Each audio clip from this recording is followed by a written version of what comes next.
एका महत्वाच्या कामासाठी मुंबईला गेलो होतो. तो आजच आलो. रेश्मा ताई तर तुमची वाट पाहून पाहून थकून गेली होती. माझ्यावरती खूप नाराज असेल नाही? ती नाराज नाही, तर भयंकर रागावली होती. त्याचा रागाचा पारा इतका चढला होता की सांगता सोय नाही. नको ते बडबड होती तुमच्याबद्दल ती. काय म्हणत होतीस? मी नाही सांगणार. मी जर तुम्हाला सांगितलं तर ती माझ्या पाठीत धपाड घालतील. अरे झपाटा करायला आली तर मी तिला अडवेन. मग तर झालं. असं म्हणतो सोय. मग सांगतो. म्हणत होती आता मोठा झाला आहे तो, आता त्याला माझी आठवण कशी येणार. दुसरी एखादी पटाके सापडली असेल त्यांना. तू अजून इथंच? घरी जा, बाजारात जाऊन भाजी घेऊन ये. ताई तुमचे हे साहेब आलेत ना, बऱ्याच दिवसांनी भेटलेत आम्हाला. तेवढा गप्पा मारत होता त्याच्याशी, म्हणून काही बिघडलं का? नाही रे, तुझं काहीही बिघडलं नाही. सध्या आमचंच बिघायला आलं. जा तू लवकर जाऊन ये. ताई तुमचं डोकं बिघडलं असेल तर तुमचे हे साहेब आहेत ना, ते तुम्हाला इश्काच्या गोळ्या देऊन ठणठणीत बऱ्या करतील. मार तुला. जातो बाजारात जातो. आणि पिशवी आणि पैसे हत्तीच्या असंच होतंय माझं. आहे बाई. आधी डब्यात पैसे ठेवले, ते घेऊन जा.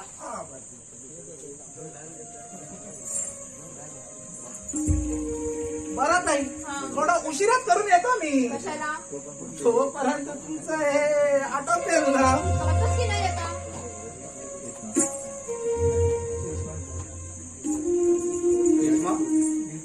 मी तुला 8 दिवस भेटलो नाही म्हणून रागवली वाटतं. मी कशाला रागवेन? मला काय हक्क नाही तुझ्यावर रागवण्याचा. अगं एका मर्डर केससाठी मला जावं लागलं मुंबईला. मग साधा एक निरोप सुद्धा द्यायला झालं नाही तुला? इतक्या वेळेत नव्हतं ग मला.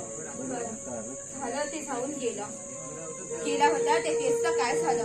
निकाल लागला का? होय, लागला निकाल आणि कुणी पण सापडला.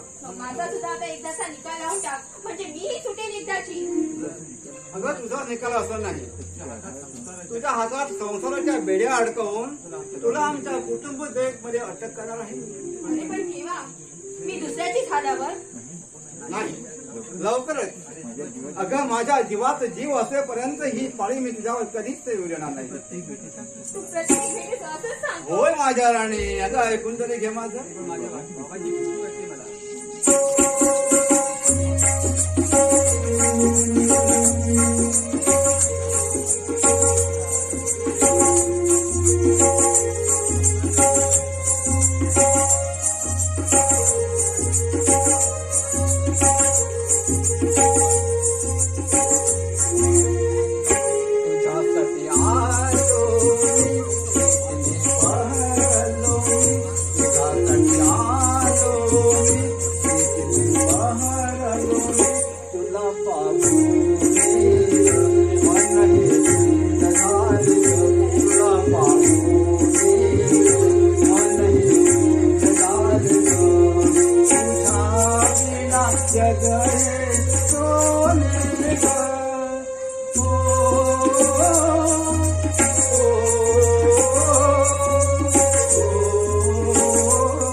ना ग पीठ मला दे ना ग अति तू ये ना ग पीठ मला दे ना ग राहू आम्ही प्रीतीत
अगं ते आमचं आता काहीच करू शकत नाही ते आम्हाला स्वखुशीने लग्नाला परमती देईल अरे पण ते कसं हे मी तुला नंतर सांगतो मला आता ड्युटीवर गेलं पाहिजे बरं येऊ का मी होय बाय बाय